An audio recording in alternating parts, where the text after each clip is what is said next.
오늘 제가 공유 드릴 내용은 요즘 이제 올림픽에서도 그 하이드로포일을 이용한 종목이 올림픽 종목으로서 이미 세 종목 있잖아요. 그죠? 나크라도 있고 그다음에 포뮬라 카이트도 있고 알키포일도 있고 그리고 앞으로 2032년도에는 뭐 어쩌면 윙포일이 또 새로운 그 포일링 종목으로 들어갈 수 있는 가능성이 상당히 이게 높은 것으로 이렇게 세간의 관심을 받고 있습니다. 실제 2027년도 그 월드세일링 연차회의에서 32년도 올림픽 종목에 대한 것들이 결정이 난다라고 이렇게 어, 알고 있는데 상당히 지금 현재 시장에서는 이 포일에 대한 관심도가 상당히 폭발적으로 증가하고 있는 것 같고, 우리나라도 윙드 포일이나 윙 포일 말고도 포일을 이용한 서핑이라든지, 그 다음에 이전에 그 강이나 호수에서 많이 하던 웨이크 서핑, 이런 것들도 상당히 많이 이렇게 증가하고 있고요. 뿐만 아니라 이렇게 즐기는 연령대들도 과거에 윈드서핑을 즐기던 주로 이제 50대, 60대 이렇게 중장년층에서 아주 젊은 10대부터 20대 아주 젊은 이들이 이 볼링 스포츠 쪽으로 이렇게 많이 유입이 되고 있는 것 같습니다. 그래서 오늘은 제가 이 하이드로포일이 어떤 원리로 실제 작용을 하고 그리고 저희가 이제 실제 운동을 하는 선수나 지도자 입장에서 어떤 부분을 조금 더 실질적으로 들여다봐야지 경기력 향상에 도움이 될 수 있을까 하는 쪽에 이렇게 초점을 맞췄습니다. 먼저 저희가 지금 하고 있는 올림픽 클래스죠. 아이키포일 종목이 어떻게 레이싱을 하고 있는지 잠깐 영상을 한번 감상해 보시겠습니다.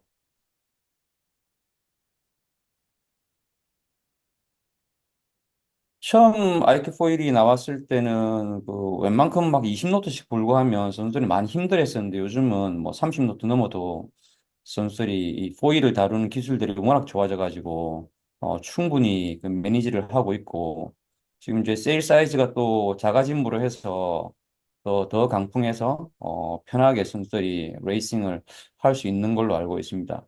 이렇게 그 세일 사이즈가 작아질 수 있는 이유는 결과적으로 포일을 다루는 기술들이 점점 더 좋아지기 때문에 어, 이렇게 약한 바람에서도 기존에 9.0으로 사용하던 것을 8.0으로도 충분히 속도와 퍼포먼스를 발휘할 수 있기 때문이라고 그렇게 월드세일링에서 판단을 하고 있고 선수들도 그거에 맞춰서 또 체중을 또 조절하는 어떤 그런 상황에 있습니다.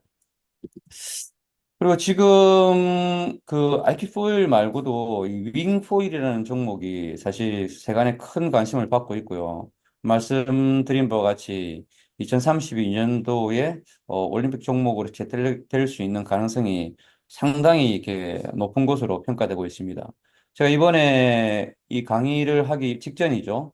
저번 주, 저저번 주 2주 동안 그 중국 하이난에 가서 그 중국 윙포일 그 내셔널 챔피언십을 제가 뛰고 왔는데 거기서 그 중국 유소년 선수들 6명이랑 같이 훈련을 했었거든요. 유소년 선수들 나이가 16세, 17세 이 정도인데 남자, 여자 할 거 없이 이 세명세명의 선수의 기량이 제가 쫓아가기 힘들었습니다. 모의 레이스를 계속 했었는데 실질적으로 상당히 실력이 거의 아시아에서는 거의 최고 수준에 올라가 있지 않나 싶습니다.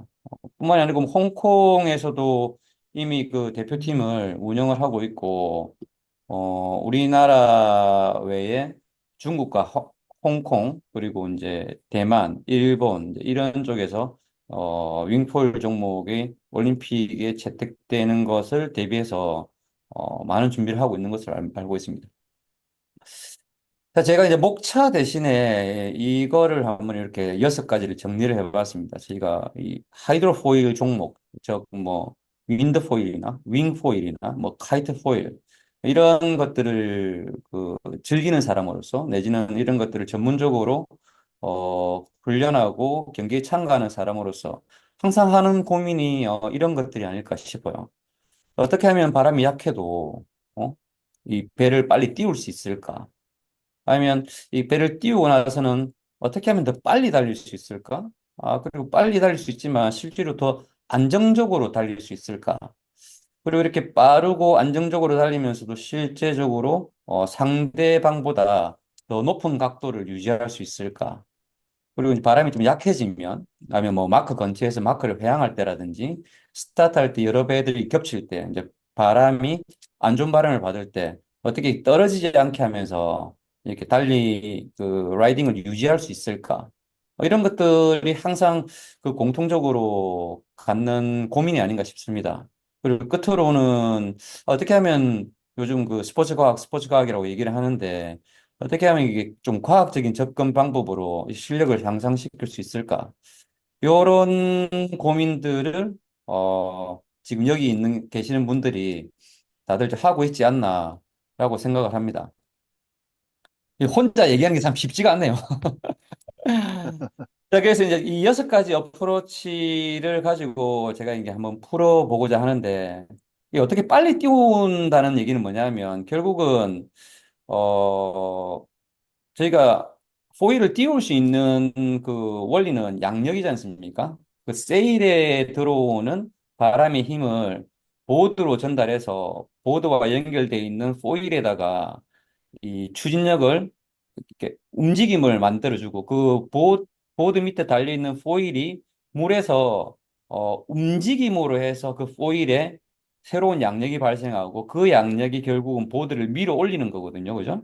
그래서 배가 뜨게 되고 그게 세일의 힘으로 지속적으로 이렇게 추진하게 되는데 뭐 그런 거를 본다면 결국 이 배를 띄우는 것 자체가 내가 지금 라이딩을 하고 있는 그 수역의 그 해상의 어떤 상태라든지 어떤 뭐 포일의 그 입사각 그 앵글 오브 어택이라 그러죠. 어택 앵글이라고 하고 그 어택 앵글을 어떻게 조절할 것인가 이제 이런 것들이 결국 어떻게 빨리 띄우느냐 못 띄우느냐를 이렇게 결정을 하게 되거든요. 그리고 그것뿐만 아니고 뒤에 가서도 언급을 하겠지만 이 딩기 종목하고 포일 종목하고는 상당히 큰 차이가 많습니다.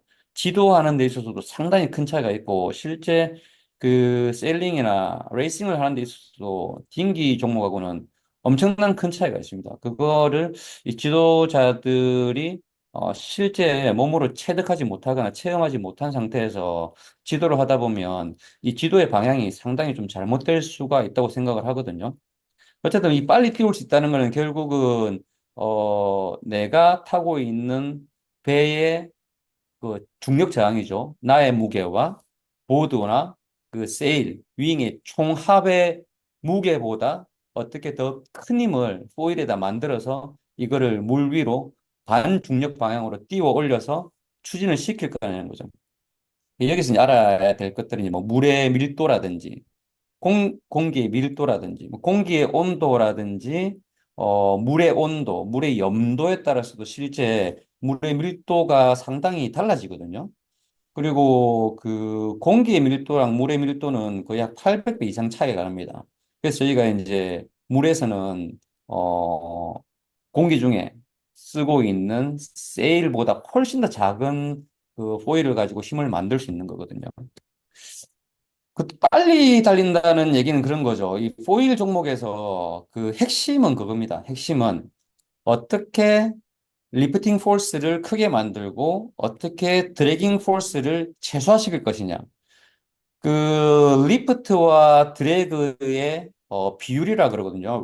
리프트 드래그 레시오라 그러는데 어, 이 이 속도가 증가함으로 해서 이제 그 입사각이 커짐으로 해서 보드를 띄우는 입사각이죠.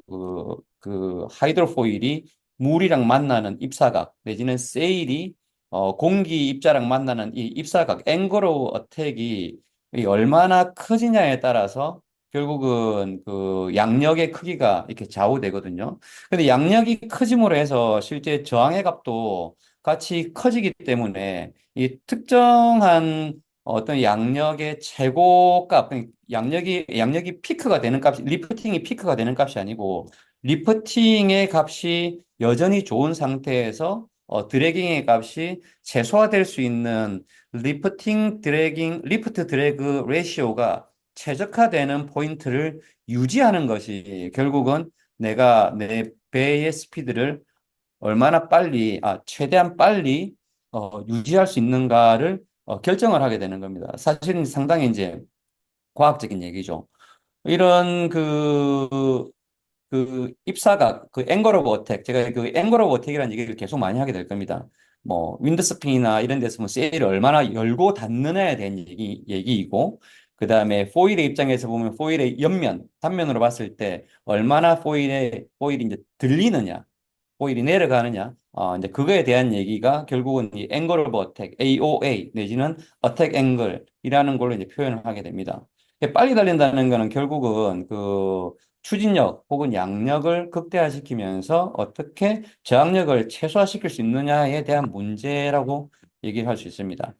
그다음에 안정적으로 달린다는 거는 사실 이제 선수들 입장에서는 상당히 중요한 부분인데요. 이 보드의 스피드가 나면 날수록 이 안정성이 좀 떨어지게 되거든요. 상당히 배가 많이 이렇게 흔들린다거나, 그다음에 특히 그 수면 상태가 거친 물 밑에 어떤 그 파도나 이런 조류의 영향이 아주 심할 때는 그 포일에 전달되는 다방면의 압력들이 실시간으로 보드 위로 전달이 되기 때문에 선수들 입장에서는 이 안정적인 느낌이 없으면 스피드를 낼 수가 없어요. 이 불안해서.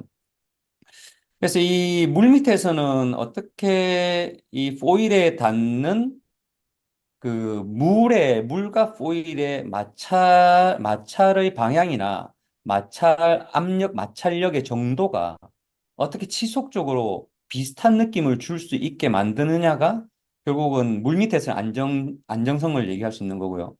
세일에서는 마찬가지로 공기 입자와 세일이랑 닿는 이 면이 얼마나 지속적으로 안정적인 그 인플로우, 그 공기가 들어온 에어플로우, 인플로우가 얼마나 이렇게 지속적이고 안정적일 수 있느냐가 결국은 세일링에서 안정성을 이렇게 좌우하게 됩니다.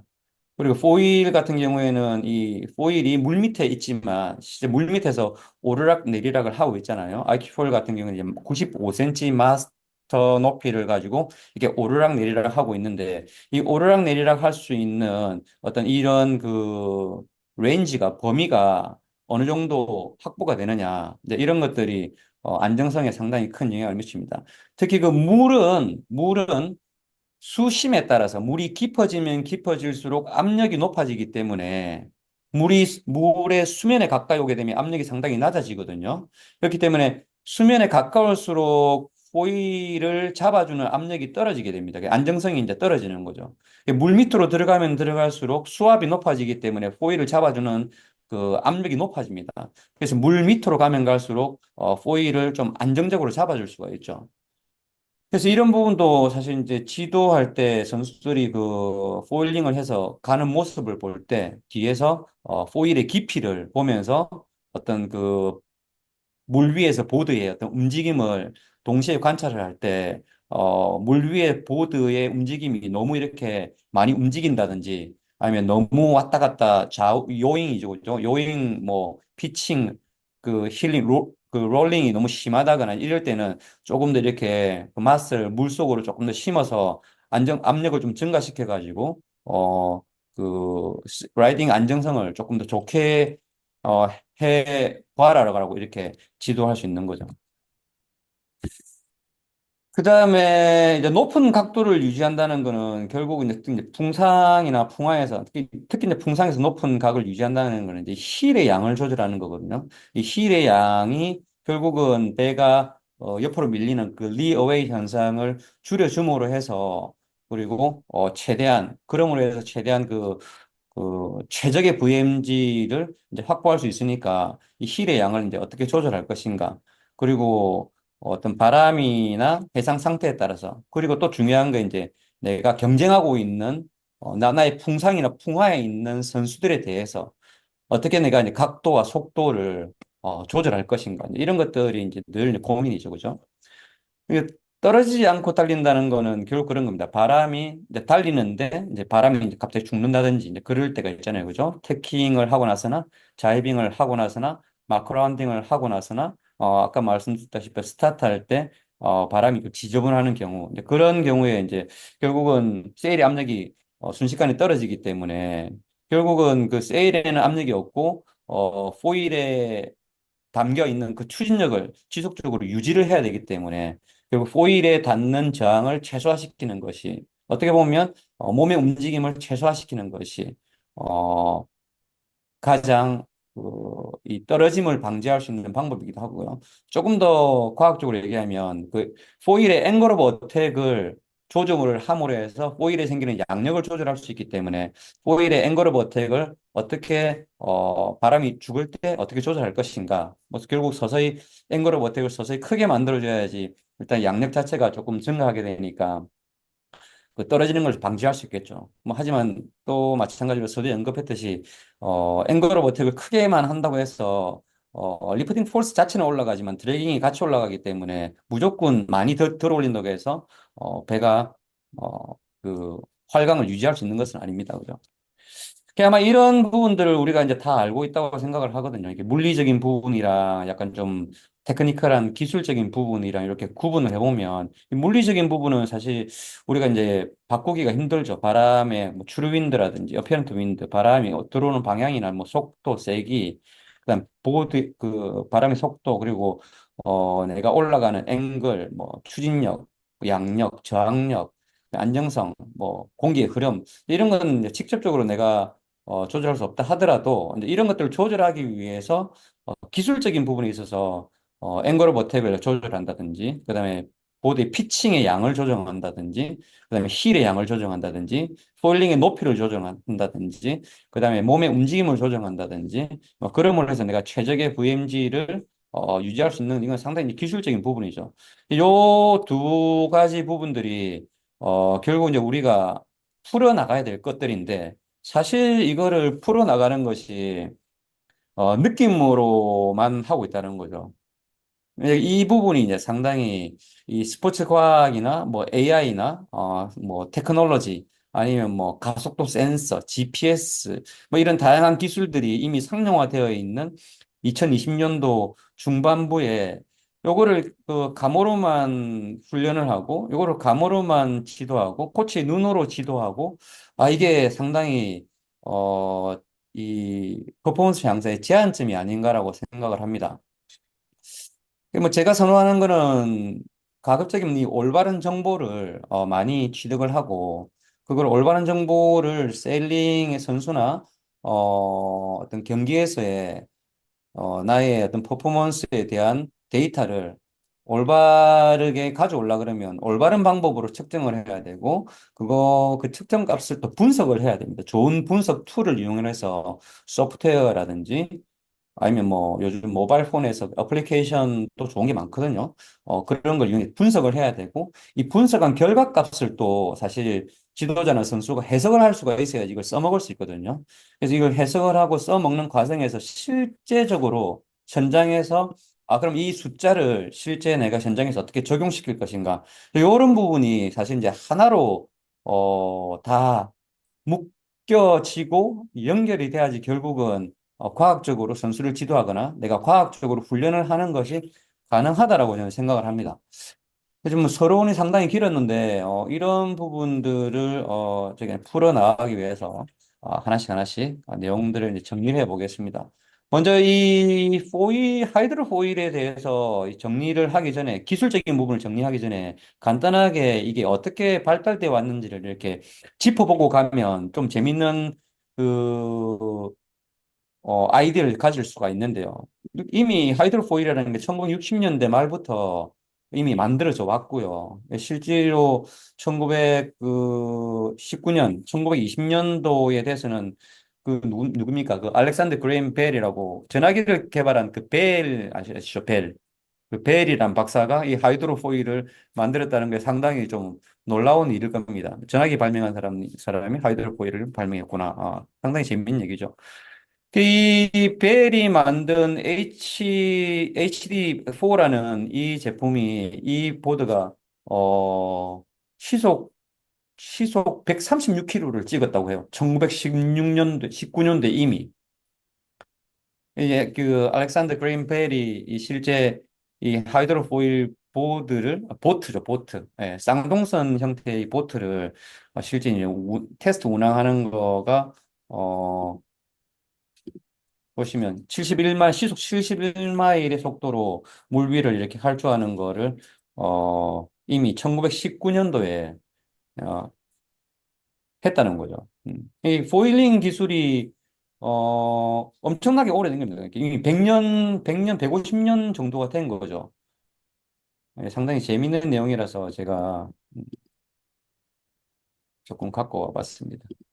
이 사람이 이제 알렉산드 그레임 벨이라는 캐나다의 그 발명가죠. 과학자죠. 네. 근데 이 사람이 이제 이걸 개발하고 나서부터는 그다음에 1940년대 이후로부터는 소련이나 소련이나 그다음 미국이나 독일이나 이런 데서 이 하이드로포일을 군사용 그 군함에다가 적용을 시켜가지고 고속으로 가서 적지를 타격하는 그런 용도로 주로 썼다고 그러고요. 일본이나 홍콩, 하와이에서는 해상 수단으로서 여객 수단으로서 많이 썼다고 합니다. 뭐 제가 기억할 때도 제가 어릴 때 1970년대 말 80년대 초만 해도 거제도에도 부산 왔다 갔다 하는 이런 배들이 있었거든요. 근데 지금은 볼 수가 없죠. 1970년대부터 90년대까지는 이 하이드로포일 보트들이 실제 그 고속 여객선으로서 상당히 운행이 많이 됐다고 하는데 나중에 이제 그 오일 쇼크가 오고 연료에 대한 부담이 생기고 그다음에 이제 특히 이제 문제가 되는 게 하이드로포일에 어떤 뭐가 걸린다거나 아니면 조금 흠집이 생긴다거나 아니면 뭐 따개비나 이런 거 안 는다거나 하면 퍼포먼스가 현저히 떨어지게 되고 이 퍼포먼스가 떨어지는 걸 뿐만이 아니고 되게 사고가 많이 생겼다고 해요. 이 포일에 생긴 상처 때문에 포일에 뭐 뭔가 걸림으로 해서 상당히 사고가 많이 생겼다고 하고 그리고 이 포일에 뭔가 저항이 조금만 생기면 퍼포먼스가 떨어지기 때문에 승객들을 많이 실을 수도 없고 조금 승객들을 어느 정도 실어도 뭔가 걸리면 바로 이 리프팅 포스가 떨어지기 때문에 운행을 할 수 없는 결국은 뭐 이런 문제들 때문에 유지 보수 비용도 많이 들고 사고가 많이 나니까 안전 규제도 강화되고 그리고 결국은 이제 승객을 수송하는 효율이 비용 대비 효율이 떨어짐으로 해서 90년대 이후로는 이제 몰락을 했다고 합니다. 이게 되게 재미있는 내용이에요. 그런데 갑자기 이런 상업적인 부분에서 이런 산업 분야에서 이 스포츠 쪽으로 2000년대부터 폭발적으로 성장을 하기 시작합니다. 이 새로운 조명이죠. 하이드로포일이 과거에는 뭐 군사용이나 여객 수송용으로 하다가 막 엄청나게 비약적인 발전을 하다가 2000년대 이후부터 어, 레저 스포츠 쪽에서 이제 폭발적으로 성장을 하기 시작하는 거죠. 이게 가능했던 이유는 이 카본 복제 기술이라든지 컴퓨터 유체학 그 3D 이 기술, 3D 제조 기술, 이제 이런 것들 때문에 개인용 하이드로포일 장비 시장이 엄청나게 폭발적으로 성장을 합니다. 2005년도부터 실제 2004년도 말부터 카이트보드에다가 하이드로포일을 달아서 타는 이제 이런 것들이 유행을 하기 시작했고 모스 클래스 잘 아실 겁니다. 2015년도부터는 모스 클래스가 이 하이드로포일 세일 레이싱 쪽으로 크게 성장을 합니다. 2017년도 이후부터는 윙포일이 엄청나게 저변이 많이 깔리기 시작하고요. 2019년도에는 세일 GP라든지 그다음에 그 IQ 포일이 올림픽 종목으로 채택이 됐죠. 2019년도 그 11월 달에 채택이 되실 겁니다. 올림픽 종목으로 채택이 되기도 하고요. 그다음에 그것도 PWA에서 2019년도에 이 윈드 포일을 공식적인 종목으로 인정을 하게 됩니다. 그래서 2019년도, 20년도 들어서면서 이 하이드로포일이 세일링 종목에 있어서 큰 변화를 겪게 되게 됩니다. 지금 이제 윙포일 같은 경우에는 말씀드린 바와 같이 2027년도에 2032년도 올림픽 종목으로서 될지 말지를 결정하게 되는 중요한 그 과도기에 이제 있다고 생각을 합니다.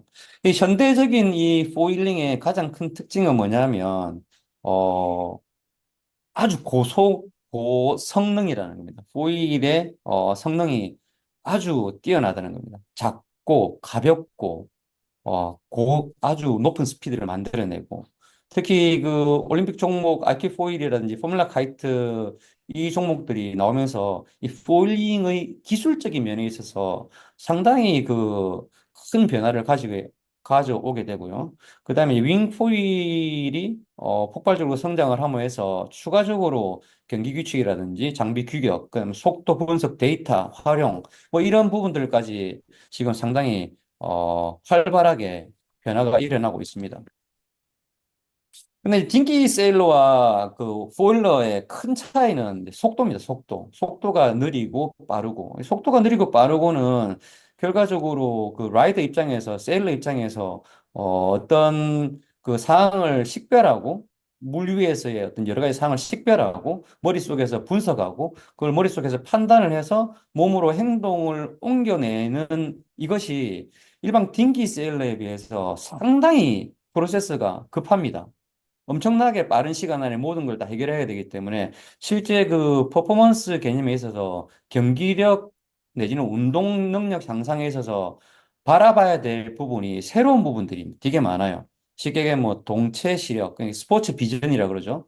그 시각적 정보를 빨리 처리할 수 있게 만드는 능력이 또 상당히 중요한 부분으로 대두되고 있습니다.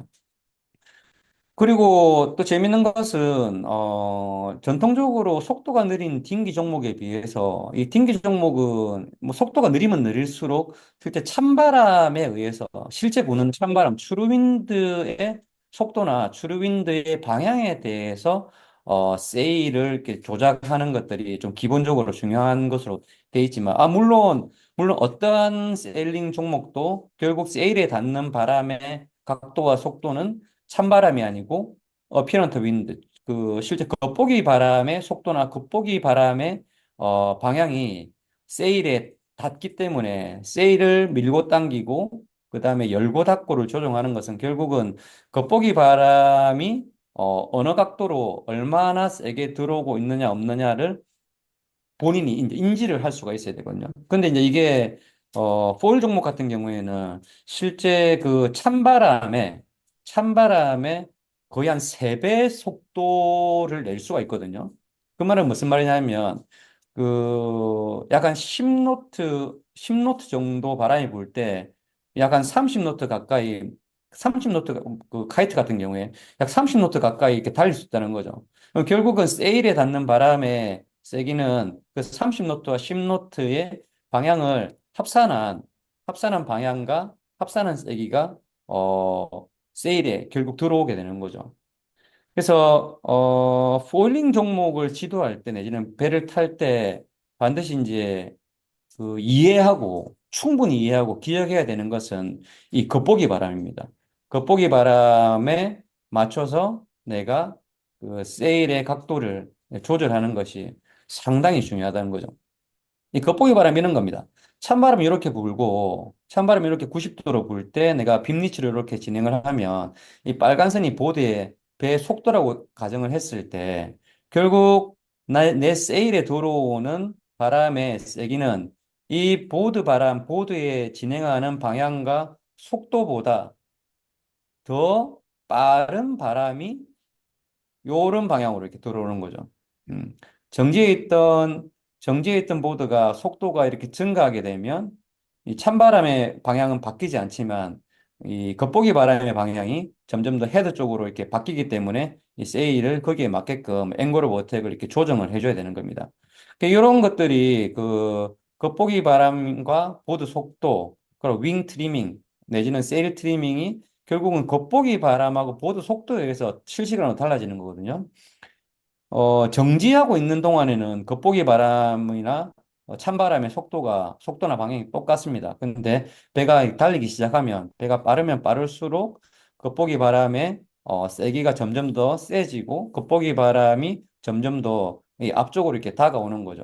실제 이제 이렇게 달리다가, 만약 거스트가 온다고 하면, 이 겉보기 바람의 변화에 앞서서 찬바람의 변화가 커지는 거잖아요. 거스트라는 거는 이제 찬바람의 크기가 커진 거죠. 그죠?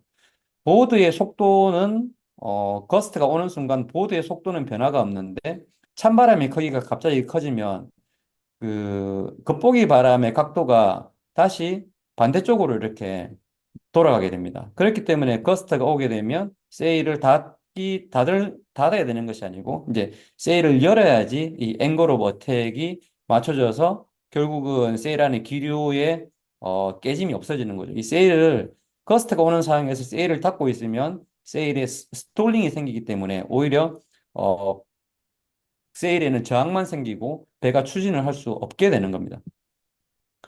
이렇게 이제 보드의 속도 변화라든지 찬바람의 세기 변화, 그다음 찬바람의 각도 변화, 이런 것들에 따라서 실시간으로 이제 세일을 열고 닫고를 해야 되는 게 결국 이제 우리가 할 일인데, 이게 이제 가만히 보면 그 일반 딩기 세일러에 비해서 포일 종목의 선수들 입장에서는 요 부분이 이제 상당히 그 급격히 바뀌는 겁니다. 근데 이 부분을 실질적으로 이해하고 있지 못하면 내가 어떨 때 세일을 열어야 되는지, 어떻게 세일을 닫아야 되는지에 대한 기본적인 개념이 없으면, 이걸 지도하는 것도 쉽지 않고, 세일링을 할 때, 이 어떤 내 배 속도에 대해서, 겉보기 바람의 각도에 대해서, 겉보기 바람의 세기에 의해서 내가 세일을 열고 닫음을 어떻게 해야 되는지에 대한, 어, 그 대응이 느리거나 잘못될 수밖에 없거든요. 그래서 이 부분이 이제 그 배를 띄우기 위해서 또 특히나 중요한 부분이죠. 여러분들 보시면은 똑같이 바람이 뭐 8노트인데 어떤 선수는 배를 잘 띄울 수 있고 어떤 선수는 배를 잘 띄울 수 없을 때를 보면 배를 놓고 있는 각도라든지 펌핑을 시작할 때 각도라든지 이런 것들이 좀 다른 것을 이렇게 확인할 수 있을 겁니다. 어쨌든 그 겉보기 바람의 방향과 세기 이제 이런 것들이 보드 속도에 따라서 어떻게 변화되는지를 정확하게 알고 있어야 돼요. 이 개념이 정확하게 없으면 어, 사실 세일에서 만들어내는 포스를 조정하는 앵글 오브 어택에 대한 조절, 그러니까 세일을 열고 닫고 하는 조절에 대한 정확한 그 과학적인 어, 대응, 반응 뭐 이런 것들을 못하게 되는 거죠. 결국은 세일에서 생기는 어떤 이 렐러티브 윈드, 그러니까 어피런트 윈드죠. 보드 속도에 의해서 생겨지는 바람의 각도에 맞춰서 이 세일을 열고 닫고 하는 앵글 오브 어택을 조정을 해야지 적당한 그 최적의 그 포스를 얻을 수가 있고요. 하이드로포일 물 속에서도 그 물에서 생기는 그 포일의 움직임에 의해서 생기는 그 물과 포일의 그 마찰각 이거를 어떻게 조절하냐에 따라서 결국은 그 내가 적당한 리프팅 포스를 얻고 드래깅을 최소화시키면서 최고의 추진력을 이렇게 나타낼 수 있습니다. 이 볼링이 부상하는 실제 메커니즘은 이제 그 보드의 속도가 증가함으로 해서 그 포일에 걸리는 리프팅 포스가 증가하고 결국 그 리프팅 포스가 증가함으로 해서 보드의 압력이 감소하고 보드의 압력이 감소하기 때문에 전반적으로 물과 보드의 드래깅이 감소를 함으로 해서 이제 보드가 물에서 딱 뜨는 순간 가속이 폭발적으로 이제 일어나고 이런 것들이 결국은 그 체중과 장비를 포함한 이 그 중력 방향의 힘보다 더 큰 힘을 만들어내므로 해서 이 폴딩 상태로 이렇게 진입되는 겁니다.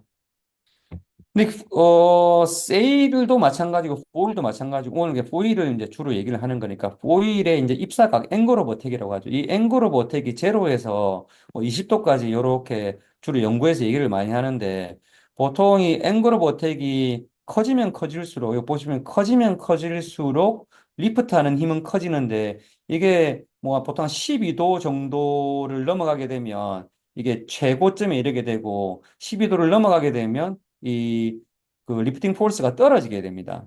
그리고 반대로 이 드래그는 각도가 앵글 오브 어택이 올라가면 올라갈수록 커지게 되거든요. 그래서 그 포일링에서 핵심은 리프팅은 크게 하고 그 드래깅은 최소화시키는 게 포일링 스피드를 최적화시키는 거기 때문에 항상 그 최고의 리프트 드래그 레이시오가 존재하는 그 최적의 각도에서 약 3도, 6도 정도의 포일 각도를 유지하면서 달리는 것이 가장 이제 이상적이라고 이렇게 얘기를 하고 있습니다. 이 각도가 너무 커지면 이 플로우 세퍼레이션이라 그래가지고 물이 위쪽으로 지나가고 물이 아래쪽으로 지나가면서 이 각도가 커지게 되면 이 위쪽에서 이 버블이 생기기 시작하거든요. 저항이 드래깅 때문에 이 버블이 생기기 시작하는데 이것이 결국은 오일을 뒤쪽 방향으로 끌어다니기 때문에 그 속도가 현저히 줄어들게 됩니다. 근데 이제 저희가 그 가속을 하는 과정에서 이거 좀 이제 어려운 부분인데 이해가 좀 많이 필요한 부분인데 이거 지금 제가 좀 뒤로 좀 미루겠습니다. 이건 이해가 좀 필요한 부분이라서 그래서 포일링의 그 기본 유체역학을 볼 때 크게 두 가지를 생각을 해야 되거든요. 보통 우리가 세일의 압력 차이로 아래쪽과 위쪽의 압력 차이로 이렇게 양력이 생긴다고 얘기를 하잖아요. 그 베르누이 정의에 대해서 다들 기본적으로 많이 배웁니다. 근데 그뿐만이 아니고 그 물의 방향, 그러니까 이 물이 이 빠져나가는 방향 반대쪽으로 작용 반작용이죠. 뉴턴의 그 작용 반작용의 원리에 의해서 이 추진력이 이제 발생이 되는 겁니다.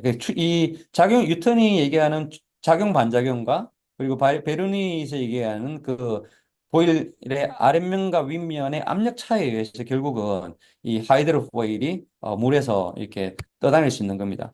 이 하이드로포일에서 생기는 그 리프팅, 여기는 이제 L로 표현하거든요. 리프트. 이 리프트가 어떻게 커지느냐. 요거는 이런 공식에 의해서 커지고 작아지고 합니다. 이 공식을 보면 2분의 1 곱하기 P는 물의 밀도입니다. 물의 밀도, 그리고 속도의 V는 속도거든요. 속도의 제곱. 그리고 S는 그 면적입니다. 그 포일의 면적이죠. 그럼 CL은 Coefficient of Lifting이라 그래가지고 우리가 쓰고 있는 장비의 그 리프팅 효율 개수입니다.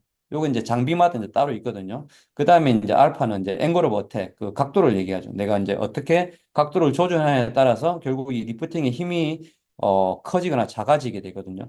그래서 보면 내가 리프팅을 크게 하거나 리프팅을 작게 하기 위해서는 결국 이제 요런 것들이 영향을 미치기 때문에 이거를 내가 이제 바꿀 수 있는 부분이 내가 무엇인가 이런 걸 이제 생각해 볼 필요가 있습니다. 그래서 이 앵글 오브 어택이 내가 이제 선수가 조절하는 거죠. 세일에서는 세일을 열고 닫고 있는 거고, 오일에서는 내 피칭을 조절하는 겁니다. 그래서 앵글 오브 어택을 조절하는 거고요.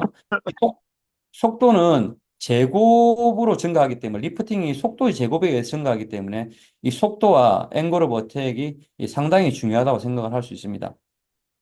서두에 말씀드렸다시피 물의 밀도가 공기의 밀도보다 약 800배 이상 크기 때문에 이 물의 밀도에 대해서도 우리가 이제 생각을 해야 됩니다. 소금물과 그다음에 이제 일반 그 바닷물이죠. 해수와 일반 담수에서의 차이, 그리고 이제 물의 온도에 따른 차이, 이제 이런 것들이 드래깅과 리프팅에 상당히 큰 영향을 줄 수가 있습니다. 보시면 순수한 민물, 그 강물이나 그 뭐 호수에서 예라고 그 예를 들게요. 약 한 20도 정도 되는 염분이 없는 민물의 밀도가 약 998 정도 나옵니다. 근데 그 해수 같은 경우 그 염분이 상당히 높은, 그리고 이제 혹시라도 이제 물이 아주 차가운 염분이 높은 해수 같은 경우에는 이렇게 1028 정도의 밀도가 나오거든요. 그래서 이 P 값이 이렇게 RAB가 이렇게 달라지는 겁니다. 결국은 이 P 값이 이렇게 달라지기 때문에 리프팅 포스가 똑같은 속도로 달려도 리프팅 포스가 이제 크게 달라진다는 걸 이제 알 수가 있습니다.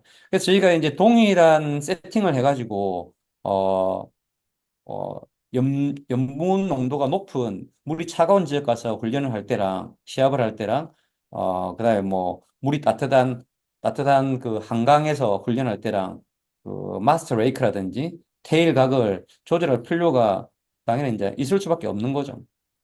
이런 것들을 잘 정리해 놓은 그 논문이 있습니다. 스페인에서 이제 이런 연구들을 하고 있고, 지금 제가 이 자료는 제가 이전에 2023년도에 제가 만들었던 자료인데, 이게 좋은 자료라 가지고 갖고 왔거든요.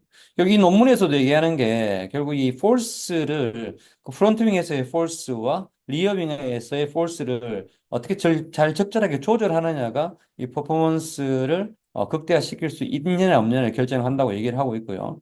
어, 너무 기본적인 얘기지만 보드가 뜨면 그 체중을 앞으로 옮겨서 보드를 내리고 보드가 가라앉으면 체중을 뒤로 올려서 보드를 띄워라. 결국은 이제 피칭을 조절해서 결국은 이제 그 피칭 조절이라는 말이 체중 이동도 그렇고 피칭 조정이라는 말도 그렇고 결국은 앵글 오브 어택을 조정을 한다는 것이죠. 이 정지에 있던 그 보드가 약 8m per s 정도로 달리기 시작하고 그래서 약 한 15.1m per s, 약 21.4노트로 달리게 되면 그 선수는 있는 위치에서 약간 1m 정도까지 그 위치를 체중을 전방으로 이동시켜 줘야 되고 어 약간 그 속도가 뭐 한 5노트, 10노트만 증가해도 최소한 35cm에서 40조 정도는 체중 이동을 전방으로 해줘야지 그 리프팅 폴스에 보상이 가능하다고 합니다.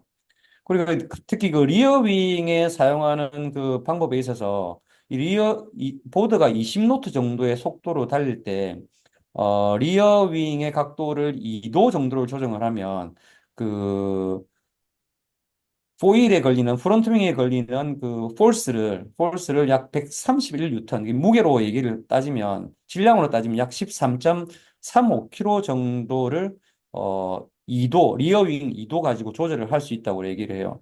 이 리어윙 2도가 13.35도기 때문에 요거를 4등분을 해가지고 리어윙이 저희가 0.5도 단위로 이렇게 조절을 할 수 있기 때문에 0.5도 단위의 리어윙 조절이 결국은 약간 3.4kg 정도의 힘을 조절할 수 있다고 이렇게 추산을 할 수가 있습니다.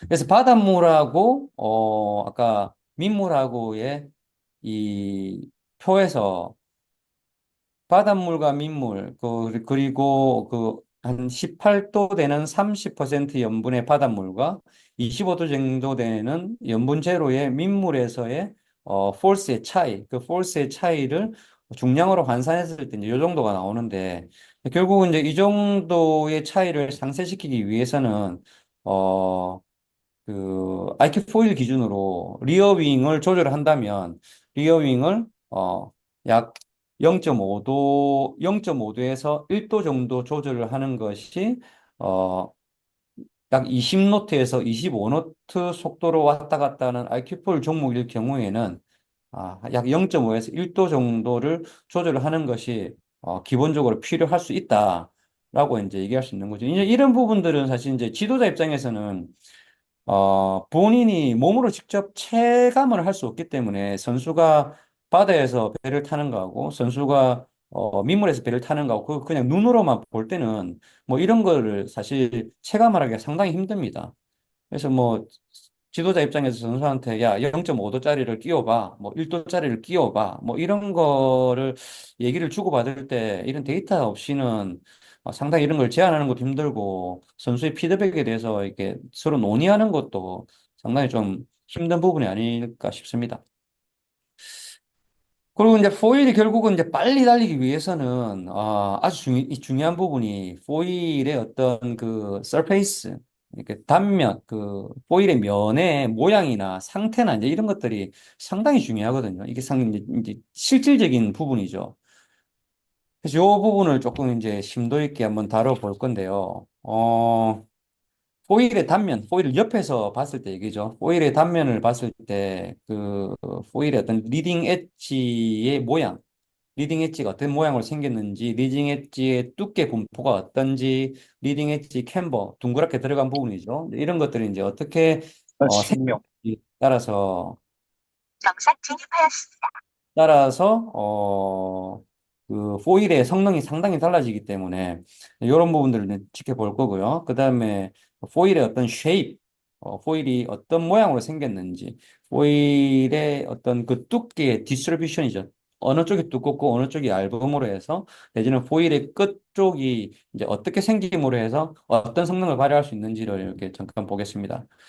먼저 리딩 엣지 라디어스라 그래가지고 리딩 엣지의 곡률이죠. 리딩 엣지 앞쪽이 어떻게 이렇게 둥그렇게 만들어진 게 어느 정도 지름을 가지고 만들어졌는지 얼마나 이 지름이 큰지 작은지 이제 요런 것이 이 퍼포먼스를 상당히 좌우하게 됩니다. 아키포일 같은 경우는 이 바꿀 수 없는 부분이기 때문에 뭘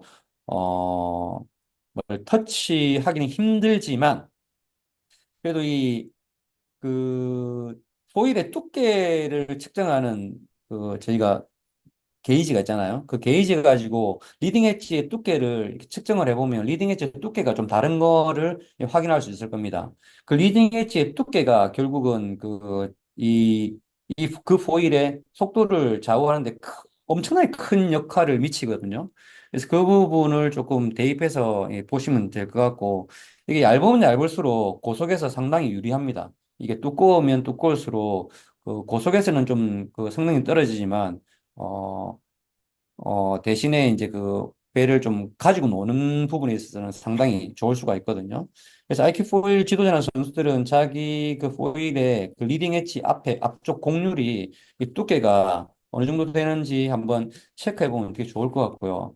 이 전체적인 그 두께의 그 분포도도 이제 상당히 중요하거든요. 이 너무 두꺼운 것들은 결국 그 리프팅 포스는 많이 만들어낼 수 있지만 드래깅 포스가 올라가기 때문에 고속에서는 좋지 않다고 이제 볼 수가 있습니다. 그래서 포일 아이큐볼 선수 말고 일반 윙포일이나 윈드포일 타시는 분들은 이 포일의 코드라 그러죠. 코드 앞에서 뒤에까지 리딩 에지에서부터 트레일링 에지까지 길이에 대비해서 이 두께의 비율이 어느 정도 되는지 뭐 이런 것들이 결국은 그 리프팅 포스에 영향을 미치기 때문에 이런 것들도 체크해 보시면 되게 좋을 것 같고요. 그다음에 캠버의 위치가 어디에 있느냐, 캠버가 얼마나 깊으냐 이런 것들도 그 포일의 성능에 큰 영향을 미칩니다. 고속 주행을 하는 경기용 포일 같은 경우에는 캠버가 약간 좀 뒤쪽으로 이렇게 조금 치우쳐 있거든요. 근데 이런 것들도 포일을 선택할 수 있는 종목 같은 경우에는 자기 포일의 속도가 안 날 때, 그리고 다른 포일을 선택을 할 수 있을 때, 이런 그 캠버의 위치 같은 것도 체크해 보는 것이 크게 도움이 될 수가 있습니다. 자, 이제 중요한 부분이 이제 그 단면인데요. 특히 손상에 대한 얘기입니다. 포일, 국내 선수들의 포일을 진짜 제가 이제 뭐 본 적이 많이 있는데, 물론 동호인 분들의 포일도 많이 봤고요. 관리 상태가 상당히 안 좋았던 것 같습니다. 그리고 이 포일이 있는 흠집에 대해서 좀 너무 좀 이렇게 쉽게 관가하는 거를 이렇게 많이 봤는데, 이 포일에 생기는 그 손상은 실질적으로 그 양력이나 항력, 이 실속, 이렇게 배가 툭툭 떨어지는 거죠. 이런 거에 엄청나게 큰 영향을 미칩니다. 생각보다 큰 영향을 미치기 때문에 요 포일 관리에 특히 그 신경을 많이 써야 되고요. 전체적인 형상에 대해서는 이제 우리가 이제 터치할 수 있는 부분이 아니기 때문에, 어, 에스펙트 레시오라든지, 뭐, 팁의 모양이라든지, 뭐, 테이퍼가 어떤 식으로 되어 있다든지, 이런 것들 저희가 이제, 터치할 수 있는 부분이 아니기 때문에 이건 이제 넘어가겠습니다. 스크래치의 깊이가 결국은 이 벤틸레이션이라는 걸 유도하게 되거든요. 스크래치가 얼마나 깊으냐에 따라서 벤틸레이션, 그러니까 그 기포가 유입되는 겁니다. 기포가 바깥쪽에서 유입이 돼서 포일 마스터나 포일의 그 프론트 윙 쪽으로 이렇게 급격히 번지면서 리프팅의 힘이 순식간에 사라지는 거거든요. 이런 것들이 스크래치의 깊이나 오일의 그 어떤 면의 상태에 따라서 속도가 느림에도 불구하고 이런 현상들이 이제 점점 더 빨리 발생을 할 수 있다는 거죠. 이 스크래치 깊이를 이제 마이크로미터로 이렇게 나타냈는데 이 마이크로미터의 기준은 이렇게 20 마이크로미터 이하라고 하면 이 포일을 이렇게 빛에다가 이렇게 비춰서 이렇게 살짝 기울여 봤을 때 보이는 정도가 20 마이크로미터라고 하거든요. 20에서 60 마이크로미터 정도 된다면 이게 손톱으로 이렇게 문질면 따각따각 걸리는 느낌이 살짝살짝 나는 거예요. 이 정도면 실제 이제 그 샌딩 처리를 해야 되는 게 기준에 들어가는 거거든요. 그리고 이제 60에서 200 마이크로미터까지 이제 커지게 되면 실제 손톱을 살짝 긁어서 그냥 딱 걸립니다. 그냥 손톱이 뭐 웬만큼 내가 이렇게 세게 안 하면 손톱이 이제 안 밀리는 거죠. 그다음에 이제 200 마이크로미터 정도라 그러면 연필 심 하나 정도의 깊이인 거죠. 이제 돌이나 이제 이런 것들에 이제 걸렸을 때 주로 이제 이 정도 이상 이제 패이게 되는 거죠. 그 이제 그 실제 거울에 아까 이제 햇빛에 빛에 비춰서 그 보이고 안 보이고 정도도 그 이 면에서 생기는 마찰 드래그가 0.5에서 약 1.5%까지 증가한다고 합니다. 상당히 이제 그 저희처럼 고속으로 달리는 종목에서는 용납을 해서는 안 될 부분이라고 생각을 하거든요. 그리고 20 마이크로, 그러니까 20 마이크로에서 한 60 마이크로미터 정도 손톱으로 해서 살짝살짝 긁으면 이 살짝살짝 걸리는 느낌이 나는 정도면 이미 포일을 윗면과 앞면을 지나가는 이 물의 흐름에서 버블이 생기기 시작합니다. 이 버블이 결국은 그 캐비테이션을 유도시키고 그 캐비테이션이 벤틸레이션을 유도시켜서 배가 툭 떨어지게 되는 거거든요. 이제 20에서 60 마이크로미터 정도면 실질적으로 그런 영향이 나타날 수밖에 없기 때문에 이거는 적극적인 처리가 이때부터는 적극적이고 빠른 대응이 필요하다고 이제 볼 수 있습니다. 자, 그래서 이제 이런 일이 이제 생겼을 때 저희가 이제 사실 이제 해결을 해야 되는데 근데 보통 샌딩을 하잖아요. 뭐 메꾸고 샌딩을 하는데 어느 정도 두께 되는 굵기의 사포를 가지고 이거를 샌딩을 해야 되느냐 이런 거를 고민을 할 때 이렇게 어, 보드의 속도대에 따라서 그 샌딩할 수 있는 기본적인 권장 범위. 어, 그래서 아키포일 정도 같은 경우에는 사실 그 마스트 같은 경우에는 바디는 한 600에서 800 정도로 하거든요. 600에서 800. 그다음 리딩 엣지 같은 경우에는 한 1500 정도까지도 합니다. 근데 저기 카이트 포일 같은 경우에는 리딩 엣지 같은 경우에는 그냥 2000방까지 가거든요. 그리고 저기 그 프론트 윙의 리딩 엣지 쪽에도 그러니까 리딩 엣지가 항상 제일 부드러워야 됩니다. 제일 부드러워야 되지만 이게 그 사포질을 한다는 거는 곡면을 부드럽게 만든다는 느낌보다는 그 해당 속도에 닿는 물의 입자와 메테리얼, 그러니까 카본 그 우리 그 하이드로포일에 닿는 입자 사이에 그 점성 접착성이죠. 접착성을 최대한 조화롭게 만드는 거거든요.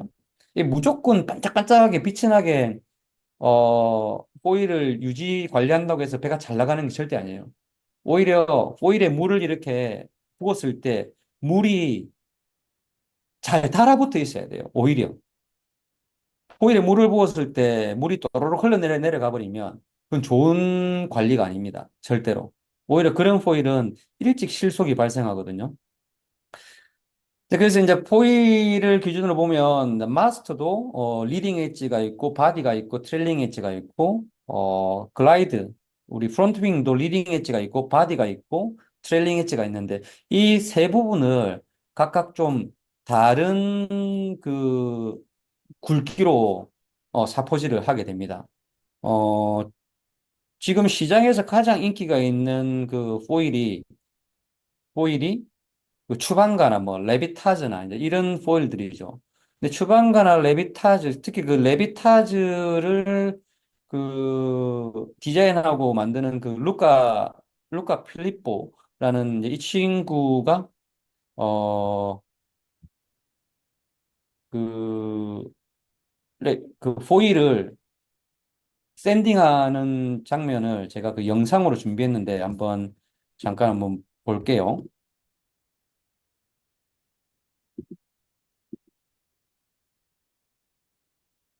어머나? 이게 플레이 이미지로 넘어왔네. 잠깐만요. 그러면 이거 안 돼. So the shipper without doing the company, 보이세요? they prefer to ship to finish doing it. 보입니까? 네, 네, 네. 이 프랑스 What is the number of the 얘도 sandpaper? Now, 1,200. 1,200. Now. 1200으로 이제 리딩 엣지를 하고 있는 1,200 to 2,000. 1,200, 1,500, 2,000. Okay, 3 times. It's the normal procedure for the new one. No, from new one, I start from 200 to 240 with machine, Mhm. 240, 320, 400 by machine. Uh-huh. I fill all the pinhole 2 or 3 times. Uh-huh. That's the cost. Okay. Why? When you, the mold is clean, Mm-hmm. after sending, it is a really small pinhole. Mm-hmm. I fit all the pinhole, I send it normally 2 or 3 times. Mm-hmm. And at the end, I restart sending from 600, 800, 1,000, 1,200, and leading edge is in 2,000. Okay. The body is 800 Uh-huh. horizontal, and the trailing edge 600 vertical. 600. In kite foil with this model of bar. 지금 혹시 들으셨습니까? 리딩 엣지 같은 경우에는 2000방으로 하고 트레일링 엣지 같은 경우는 600으로 한다고 얘기를 하거든요. 예. 바디 같은 경우에는 그거보다 훨씬 더 Okay. The body is 800 horizontal, and the trailing edge 바디가 800방이라고 합니다. 800방. 800방. 트레일링 엣지가 꼬리 부분이죠. 600방이라고 그러고요. 그다음 리딩 엣지가 2000방이라고 얘기를 합니다. 600 vertical. 600. In kite foil with this model of mast. Okay. The new mast is possible to send at 1,200. Well, is much better for the ventilation. Okay. More ventilation, you increase the rate of circulation. Uh-huh. Okay. In summer, probably it's possible to have 1,000 for sure, Mm-hmm. or 1,200 the body. Okay. The leading edge anytime in 2,000 or 3,000. Oh. More shining is better. Even 3,000. The leading edge only. Wow. 상당히 재미있는 친구예요. 지금 보시다시피 새로 나온 V5 모델 같은 경우에는 거의 뭐 2000에서 뭐 2500, 3000까지 리딩 엣지 관리하는 데 쓴다고 얘기를 합니다. 이게 기본적인 컨셉을 이제 이해하셨으면 좋겠습니다. 리딩 엣지와 바디와 트릴링 엣지의 샌딩 페이퍼 강도가 달라야 된다는 거.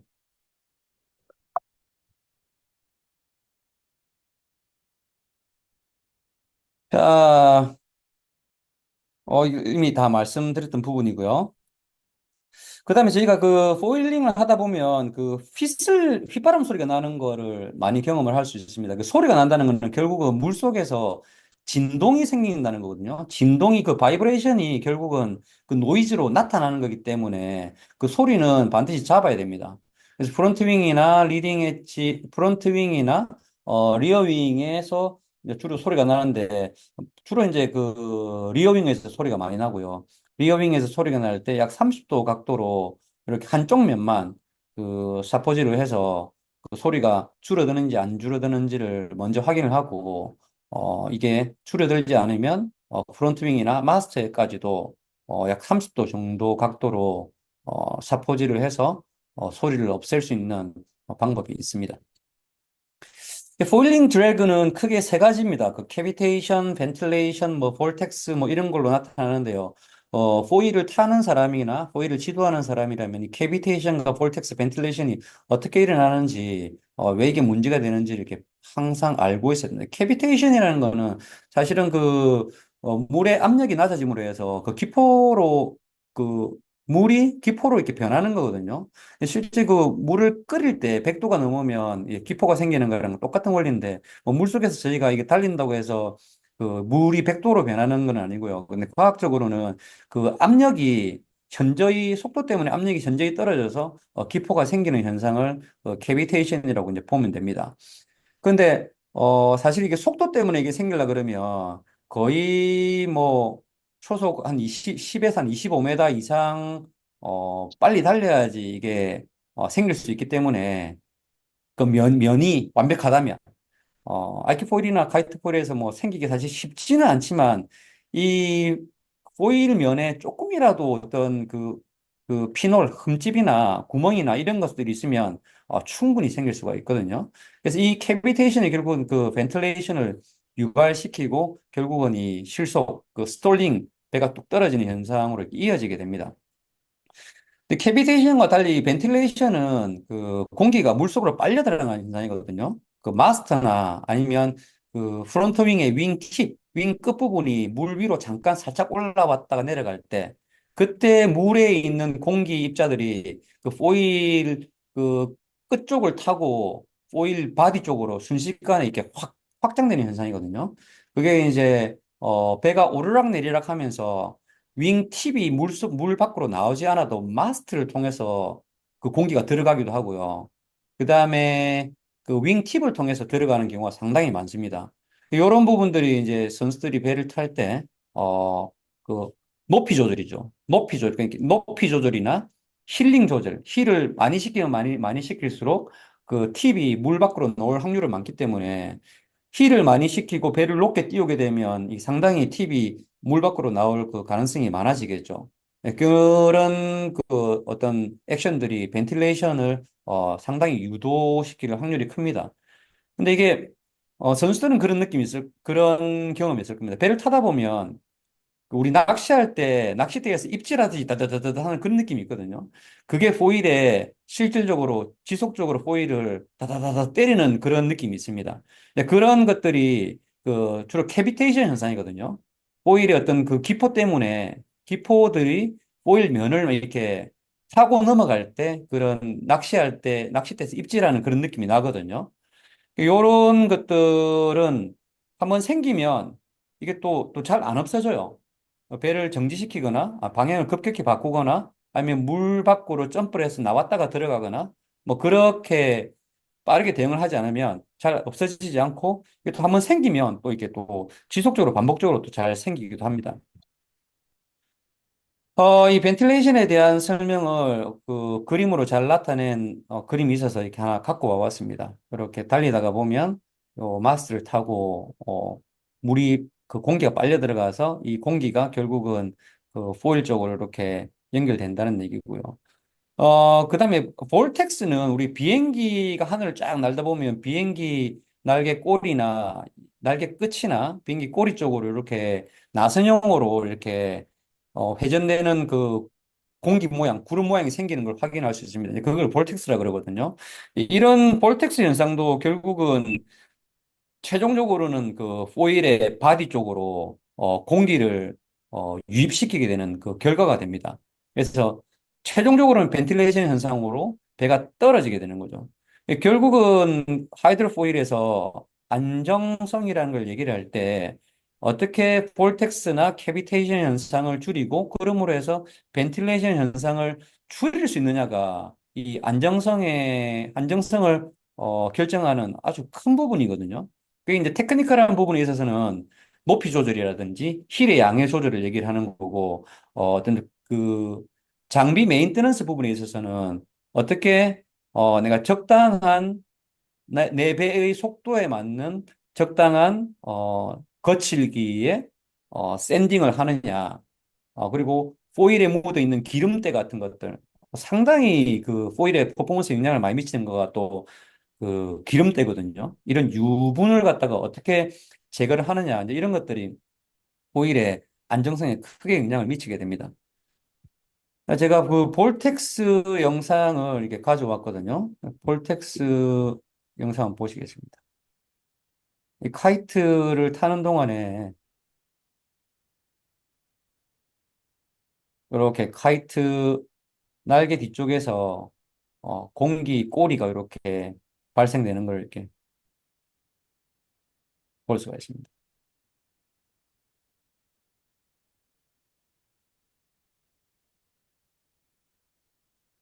카이트의 윙팁이, 포일의 윙팁이 물에 살짝 나올 때, 이런 현상들이 이제 생기죠. 그죠? 그 다음에 이제 이런 볼텍스 현상이, 실제 이제 벤틸레이션을 어떻게 유도시키는지, 이게 재미있는 영상이에요. 실험 영상인데 한번 보세요. 실제 수조에다가 포일을 집어넣고, 이렇게 물을 이렇게 틉니다.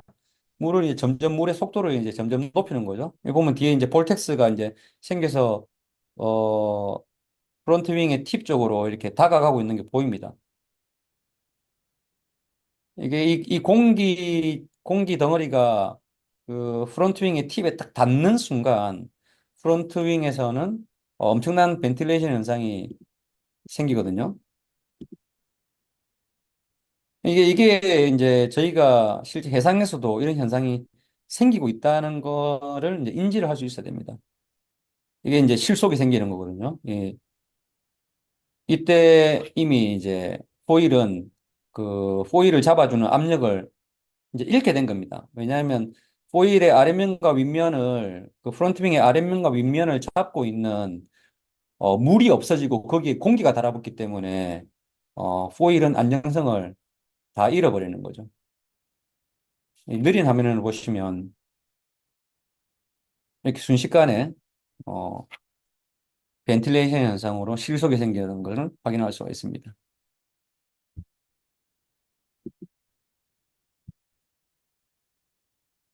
이제 이거를 이제 실제 그 포일링을 하는 동안에 그 윙팁이 물에 살짝 뜰 때 어떻게 벤틸레이션이 생기는지 금방 그 수조에서의 현상과 이제 똑같은 현상이거든요.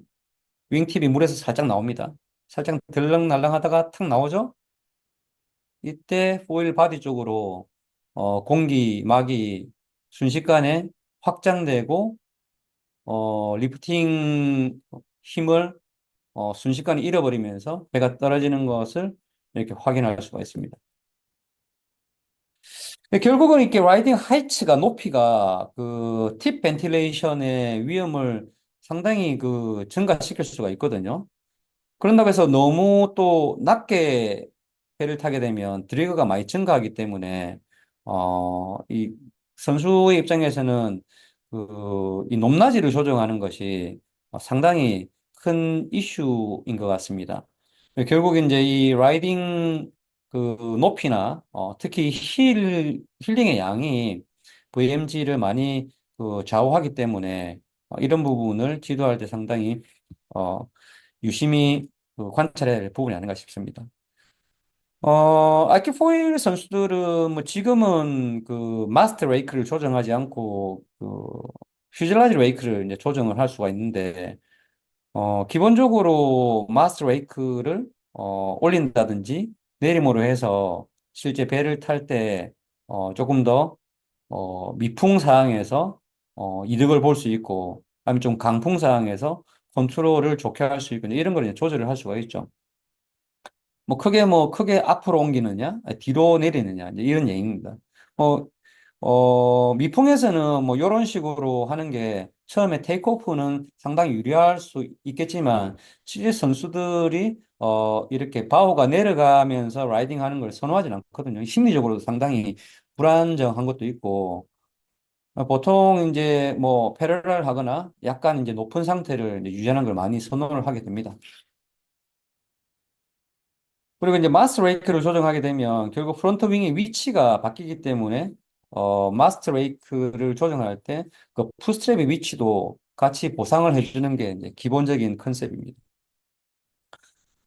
근데 과거에는 그 아이키포일 선수들이 마스터 레이크를 조정을 했었거든요. 근데 지금은 퓨젤라지에 이제 쉬밍을 해서 쉼을 퓨젤라지에 꽂아가지고 마스터는 최대한 그 수직으로 유지를 하고 퓨젤라지만 이 각도를 바꿔서 그 리프팅 포스를 이제 조정하는 형태로 바뀌었고요. 이 퓨젤라지의 형태를 퓨젤라지를 쉬밍을 해서 이렇게 바꾸게 되면 여러분들이 아셔야 되는 게 퓨즐라지를 5도를 예를 들어서 낮췄다고 치면 리어윙도 같이 5도가 움직이게 되는 거거든요. 뭐 물론 우리가 5도까지 움직이긴 않지만 그래서 퓨즐라지를 2도를 다운시켰다고 하면 프론트윙을 5도 다운시키기 위해서 2도 다운시키기 위해서 퓨즐라지를 2도 다운시키면 리어윙도 2도가 같이 다운이 되거든요. 그러면 이제 사실은 이제 그 리어 윙도 업다운을 시키면서 그 리프팅 포스에 영향을 미치기 때문에 만약에 내가 프론트 윙을 뭐 2도를 올리고 싶으면 리어 윙을 2도를 보상을 해서 낮춰줘야지 결국은 그 내가 원하는 그 힘을 원하는 만큼 만들 수 있는 거거든요. 근데 지금 현재 선수들이 그 퓨즐라지를 각도를 조절을 할 때 그 각도에 맞게끔 리어윙을 보상시키는지 그거는 내가 뭐 정확하게는 모르겠습니다. 이런 것들이 이제 필요하다는 거가 이제 기본인 거죠. 저희가 이제 그 포스 힘을 조절하고자 할 때는 이제 기본적으로 테일의 앵글을 먼저 이제 조절하는 게 이제 가장 그 기본적입니다.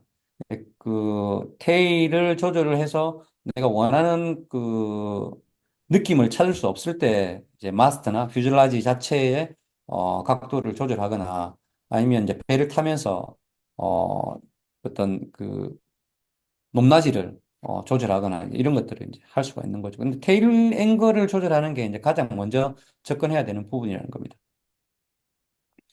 그리고 요즘은 IQ4 같은 경우는 이제 퓨즐라지 쉼을 사용을 함으로 해서 퓨즐라지하고 그 퓨즐라지와 마스트 사이에 끼우는 그 플라스틱 커버가 있잖아요. 그 커버가 이렇게 약간 이렇게 삐져나오는 그런 현상이 생기는데 그거를 그 뭐죠? 이렇게 자르거나 그걸 잘라내거나 부드럽게 마감하는 거를 클라스롤에서 이제 허용을 하고 있거든요. 그래서 이런 그 연결 부위에서 생길 수 있는 작은 흠집 이런 것들이 결국은 그 벤틸레이션을 유도시키기 때문에 선수들이 적극적으로 이 부분을 단단하게 고정시키면서도 흠집이 없을 수 있도록 관리를 하는 것이 상당히 중요하다고 볼 수 있습니다.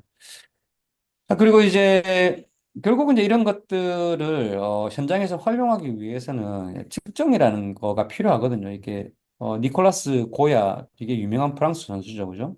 이 친구가 이 세일 보드에다가 이 디바이스를 달고 있는 게 보입니다. 셀몬이라는 디바이스인데 그 셀몬이라는 디바이스를 가지고 셀요드라는 프로그램을 돌리면 컴퓨터 소프트웨어 프로그램인데 다양한 데이터가 나옵니다. 다양한 데이터가 나오고 그중에 이제 요거를 이제 조은우 선수의 데이터인데 한번 예를 보면 이런 거예요.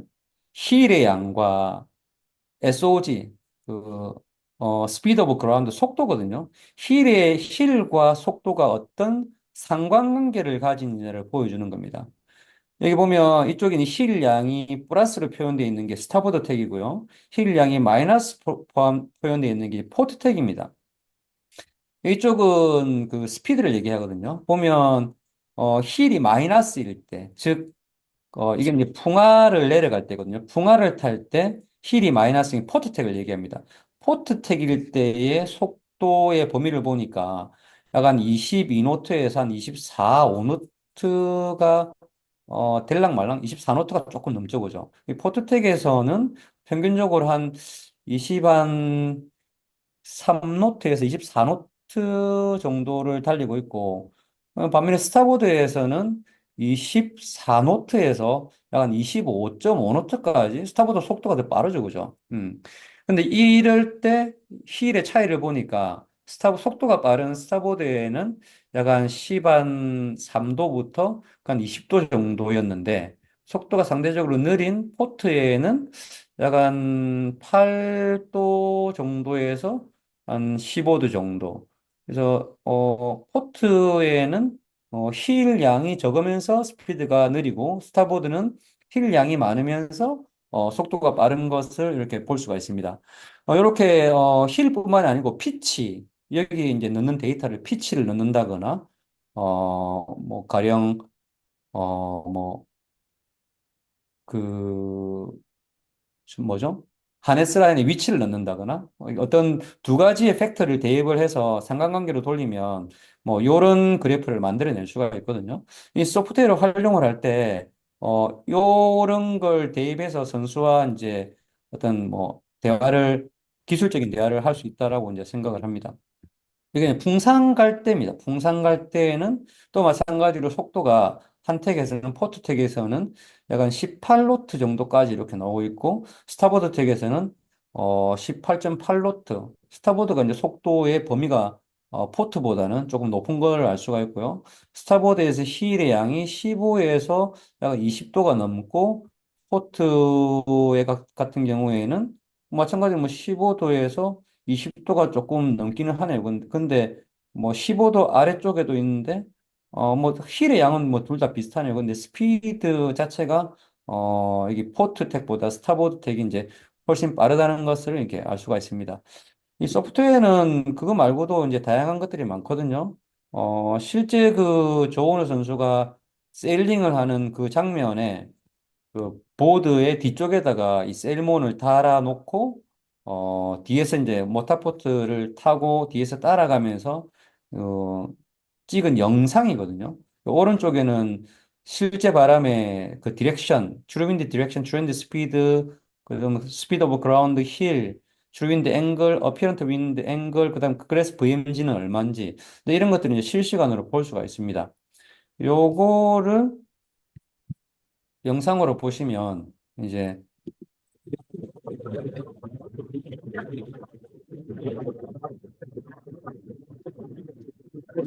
선수의 움직임이나 선수의 움직임이나 어떤 데이터의 좀 변화가 실시간으로 변하는지 이런 걸 확인할 수 있는 겁니다.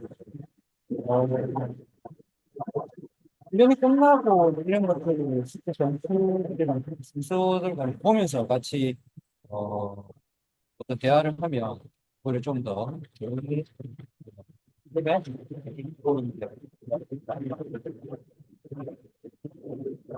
때는 이제 조원 선수가 좀 훈련을 많이 쉬었다가 이제 하던 때라서 VMG 자체가 뭐 그렇게 높지 않은 상황이거든요. VMG가 뭐 10이 잘 안 되는 상황이니까 사실 알투포일 선수들 같은 경우는 VMG가 거의 한 12에서 한 13 정도 나오거든요. 풍상 VMG가.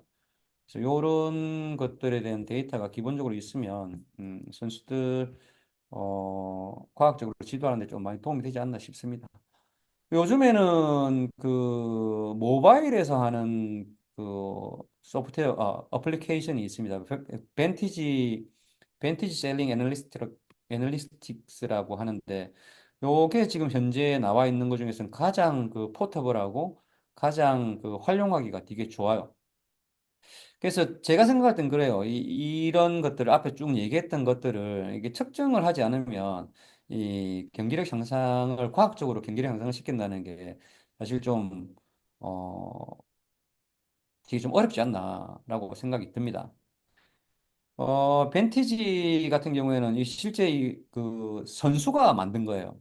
선수가 직접 만든 거고 지금 여기 들어가 보면 사용자들에 보면 기존에 셀몬을 쓰고 있던 친구들이 셀몬으로 측정한 데이터를 벤티지 앱에다가 넣어가지고 분석을 하거든요. 상당히 그 이해하기 쉽게끔 이렇게 되어 있습니다. 그리고 지도자 입장에서 선수들이 배를 탈 때 영상을 찍으면 그 영상을 나중에 데이터에다가 싱크를 시키면 그 영상 위에 이런 데이터가 실시간으로 올라가게 되거든요. 이런 거를 이제 선수들이랑 같이 이제 보면서 그 디브리핑을 하게 되면 상당히 좋지 않을까라고 생각이 듭니다. 그 요거는 뭐 제가 뭐 여기에서 뭐 지원을 받거나 그런 건 없습니다. 근데 현재 시장에 있는 것 중에서 가장 그 실용적인 제품이기 때문에 가급적 사용해 보시라는 의미에서 이렇게 올려드렸고, 이게 이제 그 웹 앱이 있고, 그러니까 컴퓨터에서 쓸 수 있는 앱이 있고, 컴퓨터 버전이 있고, 모바일 버전이 있거든요. 이 컴퓨터 버전에서는 이제 이런 식으로 이제 나타나고요. 상당히 이용이 간단합니다. 기본적으로 뭐 그냥 간단하게 뭐 저기 가입해서 데이터 올리고 나면 바로 얘가 분석을 해주거든요.